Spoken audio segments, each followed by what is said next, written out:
Un monde virtuel et différent, où chaque seconde fait de nous des combattants. Notre seul espoir est de tout reprogrammer. On ira, on saura sauver notre existence, se donner une chance de tout effacer. On ira, on saura sauver notre existence pour refaire un monde sans danger. Gagnons comme tout reprogrammer. Gagnons comme un monde sans danger. Gagnons comme tout reprogrammer. Gagnons comme un monde sans danger. Tout est numérique et pixelisé dans ce monde. Salut à toutes et à tous les amis, c'est Gamer88, on se retrouve pour un nouveau côté histoire. Ça fait un petit moment que je vous en avais pas fait, quelques mois maintenant. Alors aujourd'hui on va continuer ce que j'avais commencé sur la guerre 14. Donc la dernière fois on avait parlé de la bataille de Liège qui s'était déroulée donc en Belgique. Et avant de la mobilisation générale en France et en Allemagne, comment ça s'était passé et tout ça. Donc si vous les avez pas vus, je vous invite à aller les voir. Voilà, ce sera dans le petit i en haut. À la fin de la vidéo, j'essaierai de vous mettre mes premières vidéos sur la guerre de 1914-1918. Donc aujourd'hui, nous allons continuer avec la bataille des frontières. Donc c'est clairement la suite après la bataille de Liège. Ça s'est déroulé quelques jours après la fin de la bataille de Liège, ou même ça a commencé entre le début et la fin de la bataille de Liège. Voilà, ça a commencé au milieu. Donc la bataille des frontières, ça s'est déroulé surtout dans le nord-est de la France. Donc je vous explique. La bataille des frontières désigne l'une des premières phases de combat de la Première Guerre mondiale sur le front ouest en 1914.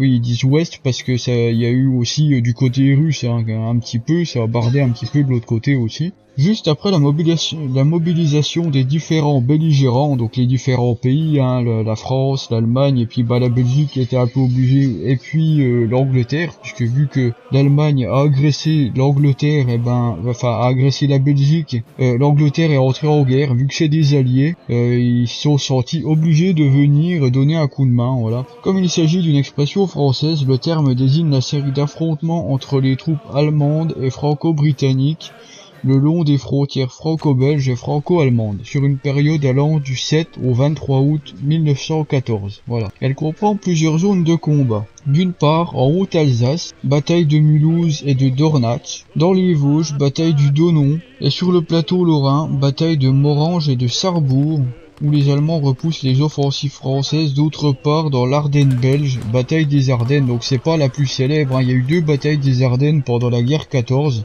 La première s'est déroulée en 1914 et la plus célèbre, c'est la dernière grande bataille qu'il y a eu, qui s'est déroulée en 1918 après celle de Verdun. Et je vous parle d'une autre bataille encore qui s'est déroulée pendant la bataille des frontières. Ça regroupe plusieurs batailles sur le territoire. Et le sillon de Sambre et Meuse, la bataille de Charleroi et de Mons, où les Français, les Belges et les Britanniques sont enfoncés par l'offensive allemande. Donc nous allons partager cette bataille des frontières en trois parties, parce qu'il y a quand même pas mal de batailles à parler, afin de vous décrire un petit peu ce qui s'est déroulé dans chacune de ces batailles au travers du nord-est de la France. Nous allons parler de la première bataille qui s'est déroulée donc en Haute-Alsace, à celle à Mulhouse notamment, mais il y a eu une deuxième bataille qui s'est déroulée dans Mulhouse qui porte un autre nom, le nom d'un quartier, qui s'appelle la bataille de Dornach, parce que cette bataille s'est essentiellement déroulée sur un quartier en particulier. Du coup voilà. Avant de continuer, je vous invite à aimer cette vidéo, à t'abonner, à partager, à cliquer sur la cloche pour être prévenu de mes prochaines vidéos. Voilà. Nous commençons donc par la bataille de Mulhouse, la première. La bataille de Mulhouse est une bataille qui se déroule en deux temps. Du 7 au 10 août 1914, puis le 19 août 1914, entre la première armée française et la 7e armée allemande, au début de la Première Guerre mondiale. Elle s'inscrit dans le plan 17 qui prévoyait une offensive en Alsace et en Moselle afin de reprendre ces deux régions perdues après la guerre franco-prussienne de 1870. Première bataille de Mulhouse, du 7 août au 10 août 1914. Dans la matinée du 7 août, l'armée française s'empare de la ville d'Altrich,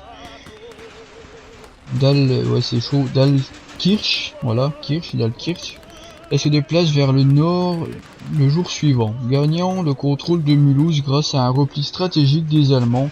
Le succès rapide de cette offensive est largement célébré à Paris. Avec l'arrivée de réserves allemandes de Strasbourg, les Allemands montent une contre-attaque dans la matinée du 9 août à proximité de Cernay. Le général allemand Koschenbart mène cette contre-attaque, il est tué à la tête de ses troupes. En l'absence de réserve et incapable de monter une défense concentrée, le général français Bonneau commence un retrait lent le même jour. Les Français sont contraints d'évacuer Mulhouse 2 jours seulement après l'avoir prise. Le général Joffre, commandant des armées françaises, envoie une division de réserve en renfort qui arrive trop tard pour sauver la ville. Le 10 août, afin d'échapper à l'encerclement allemand, le général Bonneau replie ses troupes vers Belfort. Deuxième bataille de Mulhouse, donc celle de Dornac. Le 19 août 1914, une nouvelle attaque française entraîne à nouveau d'importants affrontements dans le quartier de Dornac. À Mulhouse, une brève reprise de la ville par les Français aboutit finalement à un nouveau repli le 25 août 1914. Reconnaissant le nombre élevé de pertes, le général Joffre ajoute 4 nouvelles divisions de l'armée d'Alsace, dans le secteur placé sous le commandement du général Pau. La bataille de Dornac. Le 19 août 1914, au début de la Première Guerre mondiale, la bataille de Dornac oppose les Allemands et les Français dans le quartier de Dornac à Mulhouse, ville alors incorporée au Reich de Guillaume II depuis la défaite française de 1870. Le contexte. Après l'offensive française en Haute-Alsace lancée le 7 août 1914, les troupes françaises du général Bonneau sont entrées à Mulhouse dès le matin après une première bataille.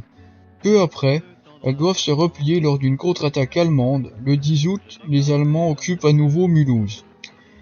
Les faits. Le 18 août, les troupes françaises reprennent l'offensive. Allemands et Français se retrouvent face à face à Dornac dès le lendemain matin. La bataille de Dornac, encore appelée la deuxième bataille de Mulhouse, s'engage. C'est dans ces nouveaux faubourgs de Mulhouse où se trouvent des villas, des jardins, des murs, des haies, que la résistance allemande à l'attaque française est la plus intense. Pour ralentir l'avance française, les Allemands tentent des fils électrifiés. L'artillerie française sous le commandement du colonel Nivelle envoie un grand nombre d'obus sur les maisons de Dornac pour soutenir l'avancée de son infanterie. Le 19 août, vers 17 h, les troupes françaises reprennent possession de Mulhouse.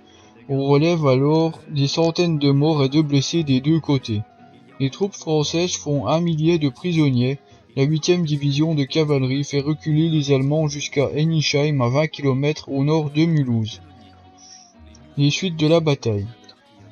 Les troupes françaises abandonnent finalement Mulhouse le 25 août 1914 et le front se stabilisera ensuite pour le restant de la guerre sur une ligne Vetterhaus, Altkirch, Thann, Hartmannswiller-Kopf, ils sont pas faciles les noms des villages allemands, Münster, Col du Linge, Col du Bonhomme. Voilà, donc c'est la ligne qui bougera pas jusqu'à 1918. Il faudra alors attendre le 17 novembre 1918 pour assister à l'entrée des troupes françaises victorieuses du général Hirschauer à Mulhouse.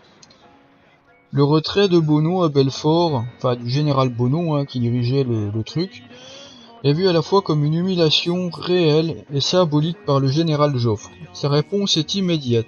À la suite de la retraite, le général Bonneau est relevé de son commandement pour son manque d'agressivité. Voilà les amis, j'espère que ce nouveau côté histoire vous aura plu. C'était pas super long, mais j'espère que ça vous aura appris encore quelque chose sur cette première guerre mondiale qui est pas évoquée dans toute sa grandeur, parce qu'il y a plein de petits trucs qu'on sait pas forcément. Et on parlera aussi des grands trucs que tout le monde connaît, mais j'ai surtout envie de découvrir et de vous faire découvrir tous les petits trucs qu'on sait pas forcément. Voilà, bon les amis, on va se retrouver assez prochainement pour la suite, parce que bon, ça fait assez longtemps que j'avais pas fait de côté histoire. J'aime bien en faire de temps en temps, mais il y a des périodes où j'en fais moins, parce que ça demande un peu de recherche, un peu de temps. C'est pas sorcier. Et ça me fait plaisir de le faire, mais il y a des fois, j'ai aussi des jeux à faire, j'ai autre chose à faire aussi, parce qu'on a tous une vie.